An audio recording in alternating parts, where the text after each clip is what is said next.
Efficient designers rarely build patterns manually every time because duplication techniques can instantly multiply complexity while saving effort. How to explore pattern duplication tricks? Start by launching Photoshop and creating a square canvas around 1400 pixels. Draw your base motif using any drawing tool and position it centrally.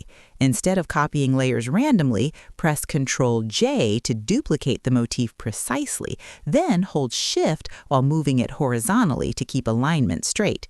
Repeat duplication using keyboard shortcuts so spacing remains consistent. Select multiple duplicated layers and press Ctrl-Alt-Shift-T to repeat the last transformation automatically, generating evenly spaced repetitions